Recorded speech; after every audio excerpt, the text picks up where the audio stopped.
começo. Quando eu estava no deserto, eu pedia: Jesus, eu quero ser usada. Eu quero ser um vaso ousado na tua presença. Eu não quero ser um vaso, apenas um vaso, não. Eu quero ser um vaso, mas um vaso transbordante. Que aonde eu chegar, meu Deus, a tua diferença aconteça.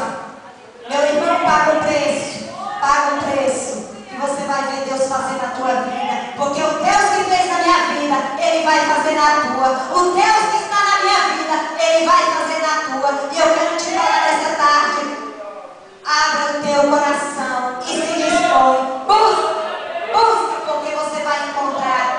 Grande é o propósito do Senhor na tua vida. E seja vaso de honra. Não queira ser apenas um servo de banco, mas sim um servo com excelência. Um servo que abre a boca e fala do poder de Deus. Que abre a boca e anuncia as maravilhas que o Senhor faz. Eu quero te falar, meu irmão, você que se encontra passando por luta, que estava com as suas forças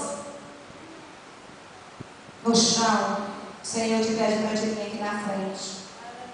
Você que estava com as suas forças inabalável, o Senhor te pede para você vir aqui na frente.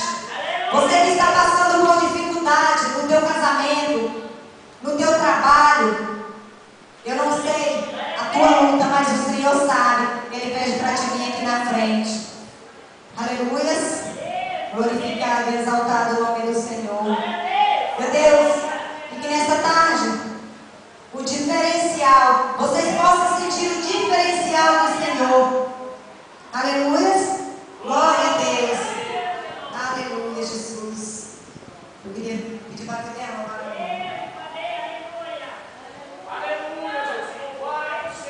Irmãos, e se dispõe na presença do Senhor. Porque o Senhor, Ele vai renovar vidas aqui dentro nessa tarde. Amém? E deixa Deus fazer